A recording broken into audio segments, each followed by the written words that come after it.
Lesson 12.5 is on the Pythagorean Theorem.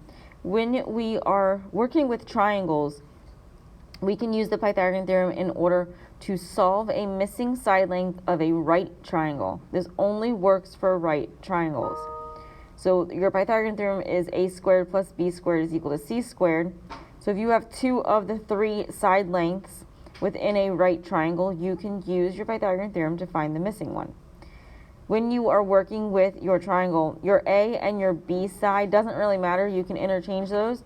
However, your C side has to be your hypotenuse. Your hypotenuse is always the longest side that is across from the right angle. If we look at example 1, it tells us that the length of one side of a right triangle is 28 centimeters. The length of the hypotenuse is 53 centimeters. Write and solve an equation for the length of the unknown side. So we're using our Pythagorean theorem, which is a squared plus b squared is equal to c squared. Identify your A, your B, and your C. It tells you that one of the side lengths is 28 centimeters squared, so we can use that A is 28.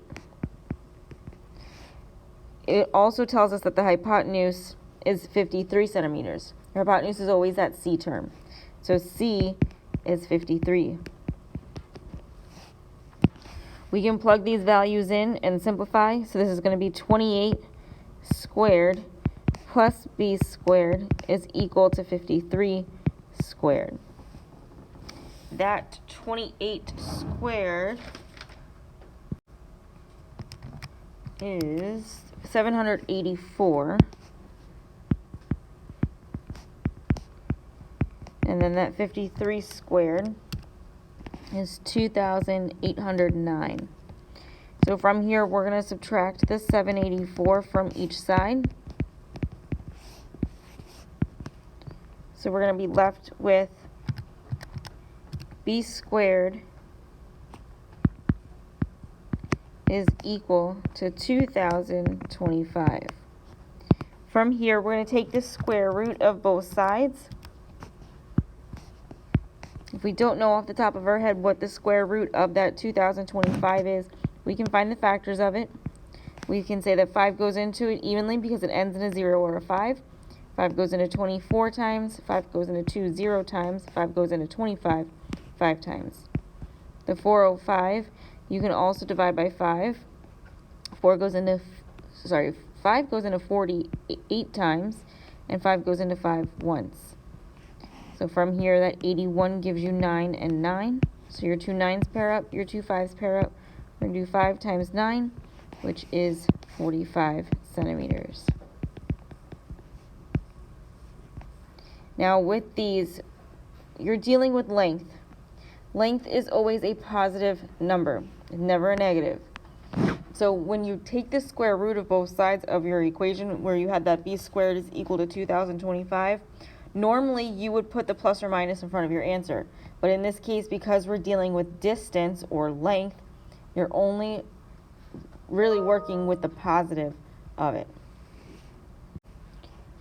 For the next set of examples, we're stating whether or not the three given numbers could represent the lengths of a right triangle.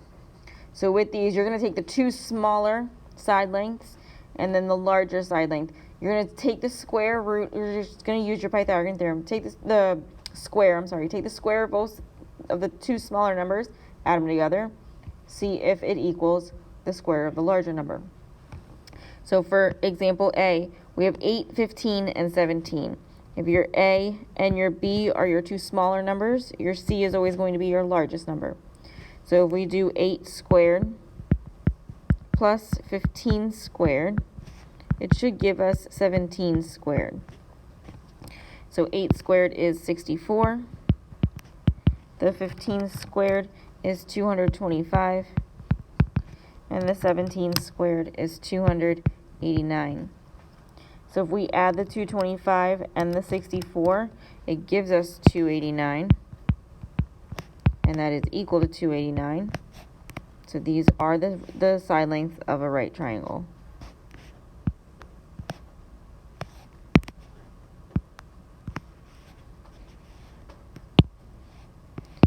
When you do this, if you see what I did there, I just wrote the little right triangle symbol, which is just a right triangle. You can do that or you can write it out. It doesn't matter. For example B, we're given side lengths of 16, 24, and 30. So our two side lengths that are smaller are our A and our B. The larger side length is going to be our C. So we're going to do 16 squared plus 24 squared is equal to 30 squared. The 16 squared is 256. The 24 squared is 576. And the 30 squared is 900. From here, we're going to add the 256 and the 576. We're going to get 832. That 832 is not equal to 900, so this is not a right triangle.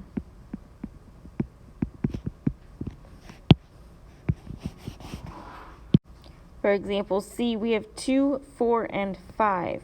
So we're going to take 2 squared plus 4 squared is equal to 5 squared. The 2 squared is 4, 4 squared is 16, 5 squared is 25. The 4 plus 16 is 20. 20 is not equal to 25, so this is not a right triangle.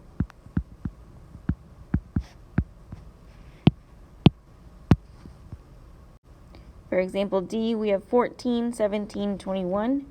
Our A is going to be 14, B is going to be 17, C is going to be 21. So we're going to do 14 squared plus 17 squared is equal to 21 squared. 14 squared is 196. 17 squared is 289. And 21 squared is 441. If we add the 196 to the 289, we get 485. These two numbers are not equal to one another, so they are not a right triangle.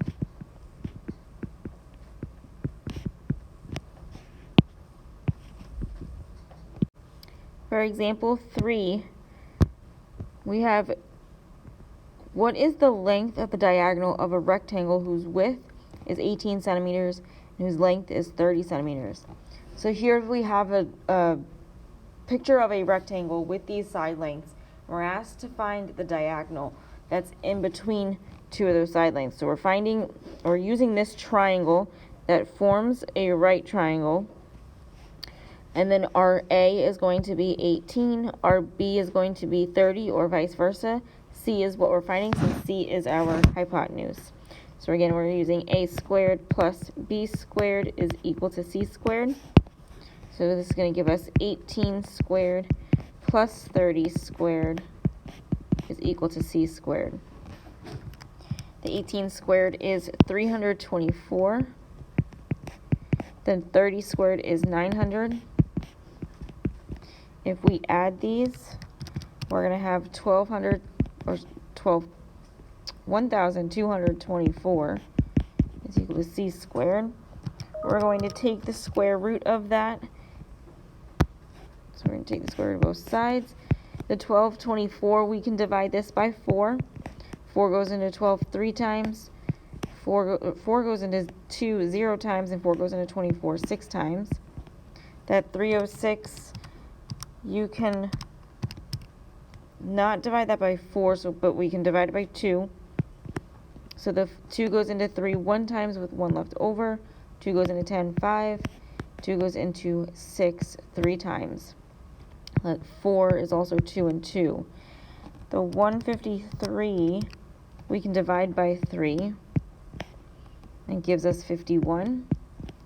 51 can also be divided by 3 17 times. So if we group up our sets of 2, we have 2 2s, we have 2 3s. The 2 and the 17 are left over. So we're going to do 2 times 3, leave the 2 and the 17 under the radical. So we're going to get that C is equal to 6 square root 34.